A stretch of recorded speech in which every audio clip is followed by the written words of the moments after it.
Nous allons maintenant vous présenter une tartelette chocolat-miel. Et pour cela, Philippe, nous allons commencer par la ganache. Voilà. Alors, qu'est-ce que c'est qu'une ganache? Une ganache, c'est tout simplement une matière grasse butyrique mélangée à du chocolat. Donc, matière grasse butyrique, ça peut être du lait, ça peut être du beurre et ça peut être également de la crème. Donc, dans cette recette, vous avez 400 g de crème donc, liquide, 35% de matière grasse, 400 g de couverture noire, 70%, 100 g de chocolat au lait, 100 g de miel de lavande et également, pour finir, 75 g de beurre frais non salé. Donc nous allons donc démarrer par faire bouillir la crème, le beurre et le miel ensemble. Voilà, cette crème. Parfait. Voilà. Le beurre. Le beurre. Donc beurre frais, bien entendu. Voilà, coupé en petits cubes. Et donc le miel. Nous allons donc faire bouillir tout ceci ensemble. Refroidir à 80 degrés le mélange et verser ensuite sur le chocolat.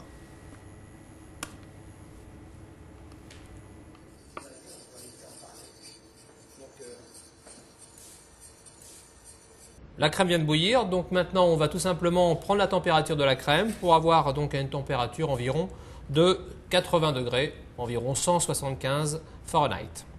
Voilà, donc une fois que ce sera à 80 degrés ou à 175 degrés Fahrenheit, nous le coulerons, ce mélange, sur les pistoles chocolat lait et les pistoles chocolat noir. Donc à quoi sert une ganache? Une ganache peut servir à faire des bonbons de chocolat.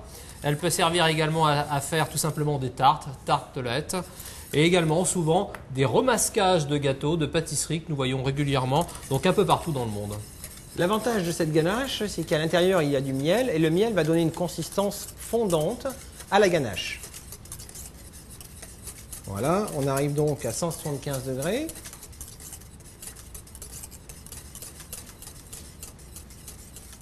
Donc maintenant, nous sommes à 80 degrés Celsius. Ou 175 degrés Fahrenheit.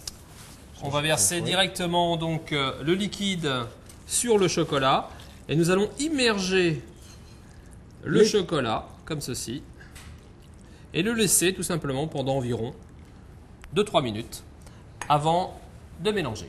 Voilà, les pistoles étant tous de la même taille, l'avantage c'est que le chocolat va fondre très régulièrement et il y aura donc une émulsion parfaite au niveau de la ganache.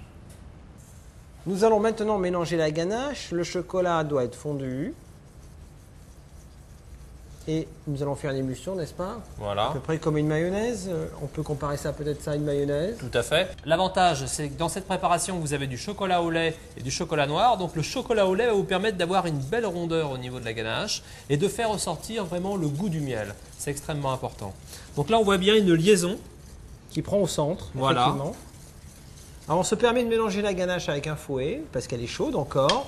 Par contre, si vous émulsionnez une ganache avec un fouet quand elle est froide, elle va devenir sableuse. Elle va s'émulsionner, quand elle va durcir, elle va être sableuse. Donc faites bien attention de faire le mélange chaud.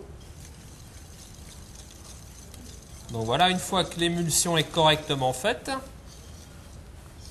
nous allons donc terminer, pour éviter d'amener trop de bulles à l'intérieur de la préparation, avec une maryse tout simplement. Et puis ensuite, il s'agira donc de garnir les tartelettes. Pour garnir ces tartelettes, il faut garnir environ à une température qui ne dépasse pas 33-34 degrés.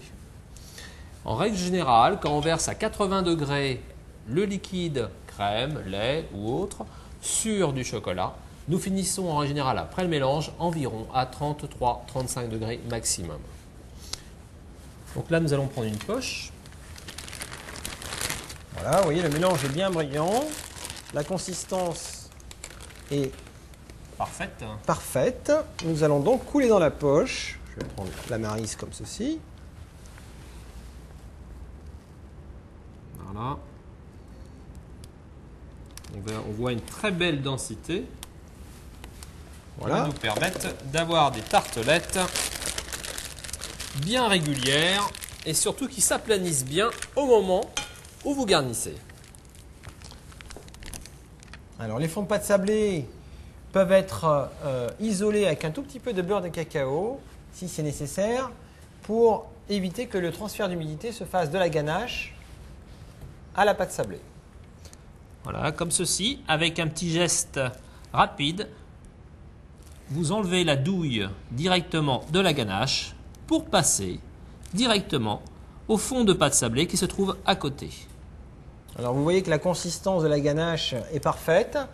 Le brillant de la ganache est très intéressant parce que nous avons mélangé à la bonne température. Si on verse le lait et la crème trop chaud sur le chocolat, la ganache peut se séparer, elle peut trancher.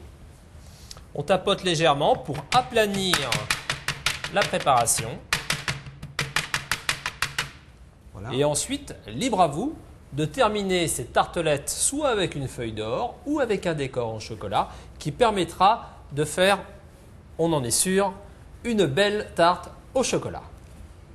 Pour la conservation, nous vous conseillons de les garder à 17 degrés pour garder le maximum de croustillant et de moelleux de la ganache.